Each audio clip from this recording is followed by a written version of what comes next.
Good afternoon and welcome to ICU TV Lunchtime News. We take a look at the stories making headlines. Zambia seeks modern media technology in boosted cooperation with China. Education Minister commends Zanaco for supporting free education policy. ERB dispels claims of national diesel crisis, confirms fuel stocks are stable. In international news, Putin rejects compromise, demands Ukrainian withdrawal from Donbas.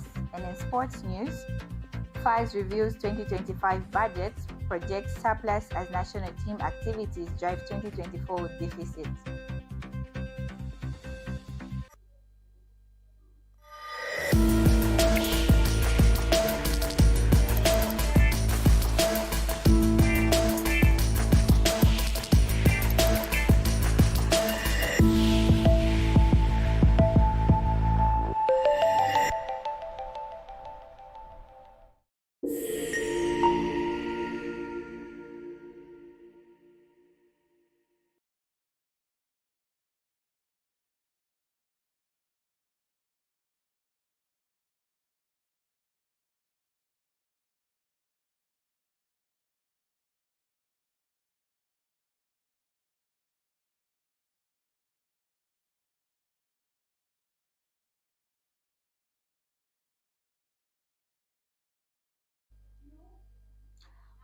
With the news details, my name is Amina Motambo.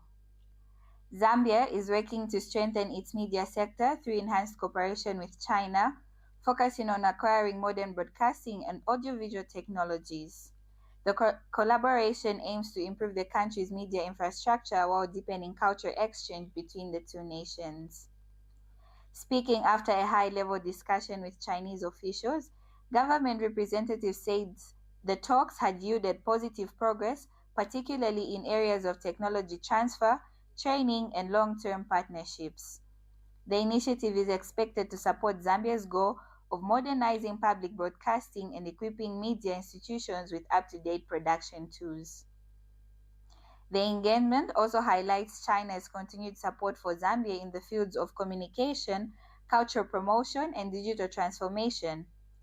Officials say the cooperation will help local broadcasters improve content quality, expand coverage, and enhance national storytelling using advanced equipment. Beauty Konde has more in the following report.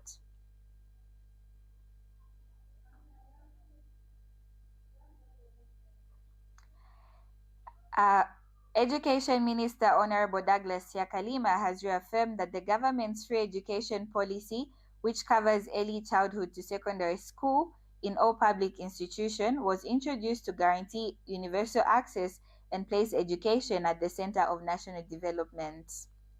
Speaking at Kabanana Primary School in Lusaka during the handover of 60 desks donated by Zanaco Bank, Honorable Siakalima said meaningful development cannot be achieved without education.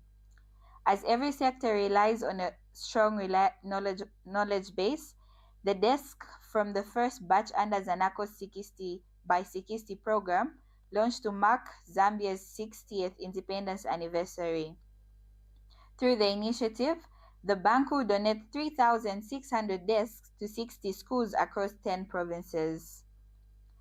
Honorable Siakalima described education as the cornerstone of equitable and prosperous society and emphasized the need for private sector partnerships.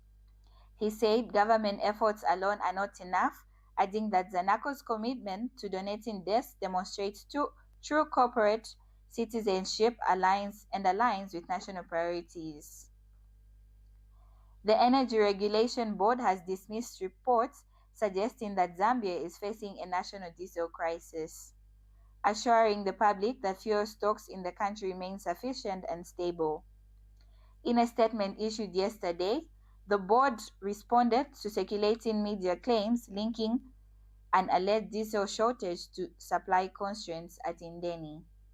Energy Regulation Board wishes to respond to an article published in one of the media houses alleging that Zambia is experiencing a diesel crisis arising from supply constraints attributed to Indeni Energy Company Limited.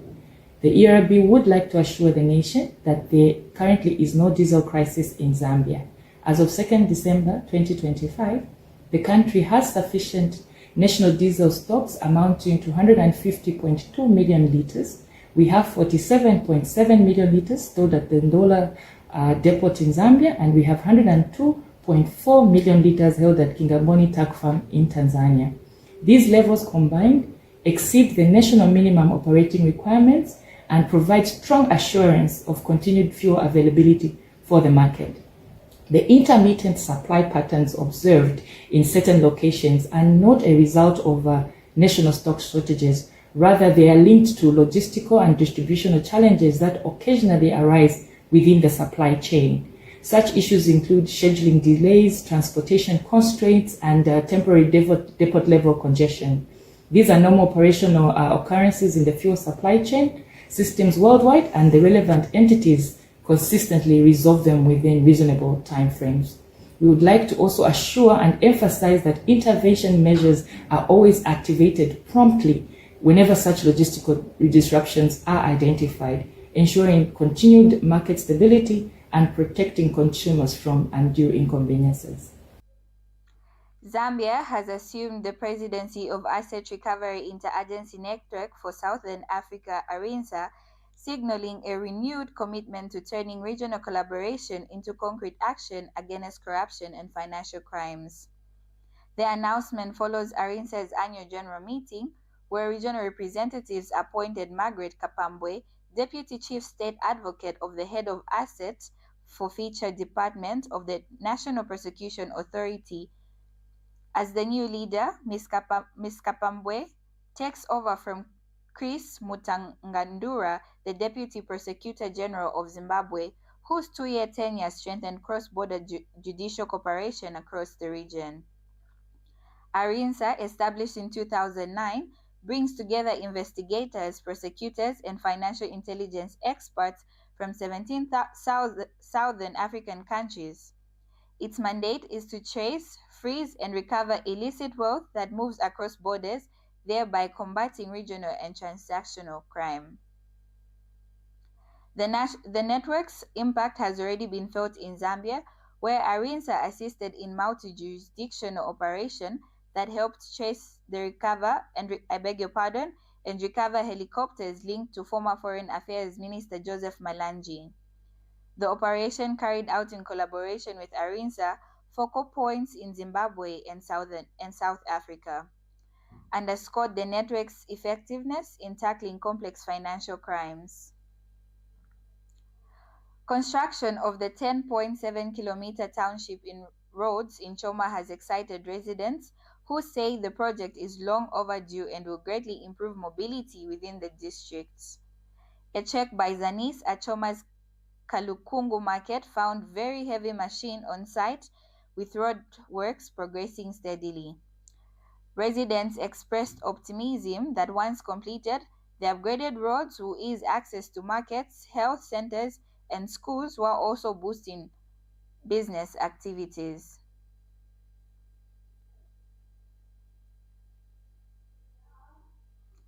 Oh my God! The long-awaited and much talked about Choma Township roads have finally started shaping up, as the contractor, Tawira Capital Resource, has now started applying the actual tarmac.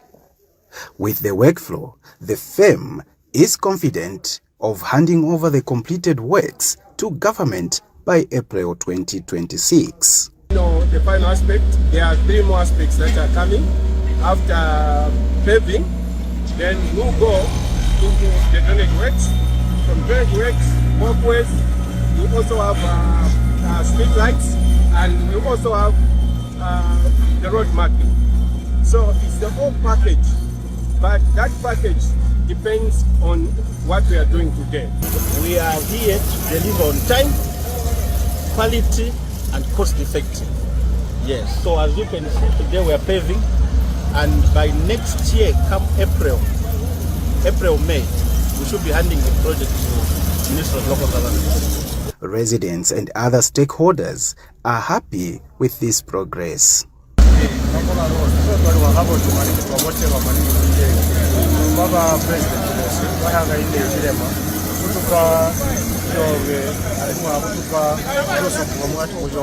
Darumba party will be a president. India, 2026, number 1 win. As a party in Choma, we are very happy to see that the roads have come to fruition now.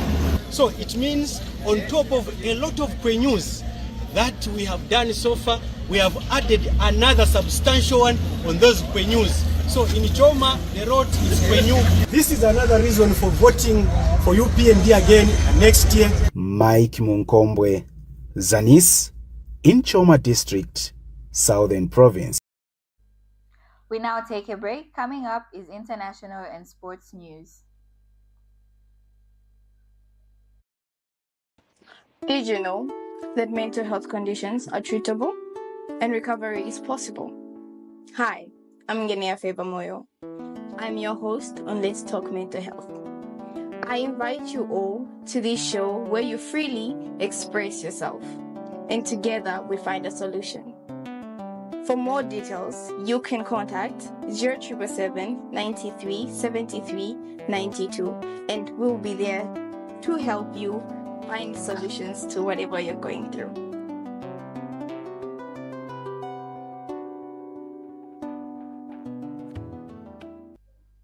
Thank you for staying with us. In international news, President Vladimir Putin has reiterated that Ukrainian troops must withdraw from the eastern Donbas region or Russia will seize the territory by force, dismissing any possibility of compromising efforts to end the war in Ukraine.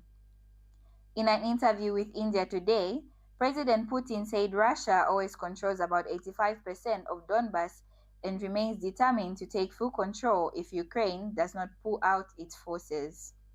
He stated that Russia would either liberate the territories by force or Ukrainian troops will leave them, signaling no shifts in Moscow's long-standing position. Ukrainian President Volodymyr Zelensky has repeatedly ruled out surrendering any territory, asserting that Ukraine will not negotiate under threats or accept concessions that undermine its sovereignty. President Putin's remark comes shortly after former US President Donald Trump said his negotiators, who held talks in Moscow on a proposed US peace plan, believed the Russian leader would like to end the war. Trump's envoy, Steve Witkoff, who met officials in Moscow, was expected to meet Ukraine's delegation in Florida. The comments add fresh uncertainty to international diplomatic efforts aimed to resolving the nearly 3-year conflicts. Welcome to the Zambia Research and Development Center, an institution dedicated to national development through capacity building and community development. Established in 2007 by a group of professionals and lecturers, ZRDC has since become a hub of research and innovation in the country. Registered with the Ministry of Home Affairs under the Registrar of Societies, ZRDC pursues cutting-edge research to address pressing social and economic challenges. Get involved. ZRDC engages in activities that stimulate international collaboration, promote knowledge sharing, and make research expertise available to decision makers. Our mission at ZRDC is to foster innovation and capacity building for national development. We believe in addressing poverty and underdevelopment through institutional and capacity building, human empowerment, and gender participation. In our quest to foster innovation and capacity building for national development, ZRDC launched the ZRDC University Sponsorship for Capacity Building and Development Program to facilitate knowledge advancement among ZRDC researchers and those intending to join the research community. Qualified Zambian citizens can pursue education at credible universities in Zambia with guaranteed prospects of joining the ZRDC research community. ZRDC engages in industrial and technological research, covering research development and innovative investigations to drive dynamic industrial development at national and regional levels. Join us at the Zambia Research and Development Center as we continue to innovate, empower, and shape a brighter future for Zambia. ZRDC, fostering innovation and capacity building for national development. Thank you for still staying with us. And now in sports news. The Football Association of Zambia has unveiled 267 million kwacha budget for the 2025 football season, projecting a surplus of 36 million kwacha despite a challenging financial year driven by heavy national team activity. Presenting the budget at a reconvened annual general meeting, FA's head of finance Owens Buntele disclosed that the association recorded a 34 million kwacha deficit in 2024, largely due to the 64 international games Zambia's national teams played. Those fixtures paid off on the pitch, with Zambia qualifying for 5 major international tournaments, including AFCON qualifications for chipolopolo, Copper Queens and the under-20 men, while both under-17 sides booked their places at the FIFA World Cup. The senior men's team also secured qualification for the African Nation Cup. Buntele said most of FA's 2025 revenue is expected from FIFA, CAF, and sponsors such as MTN and APSA, while Copper merchandise sales are projected to generate 70 million kwacha in increase from the previous year. He added that FAS has allocated 277,000 United States dollars for the salary areas, owed to Chipolopolo coach Avram Grant, a payment now supported through a FIFA-funded project. Audit and Compliance Committee Chairperson Emmanuel Mbambiko noted that legacy debts to NAPSA and ZRA are expected to reduce following presidential intervention. He explained that although national team participation appeared costly in 2024, the financial benefits amounting to 870,000 United States dollars from tournament qualifications will only reflect in the 2025 cycle.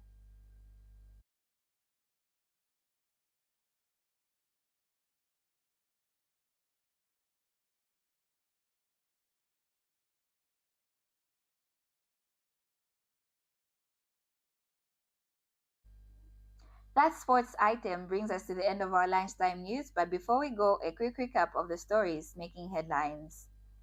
Zambia seeks modern media technology in boosted cooperation with China. Education Minister commends Zanaco for supporting free education policy.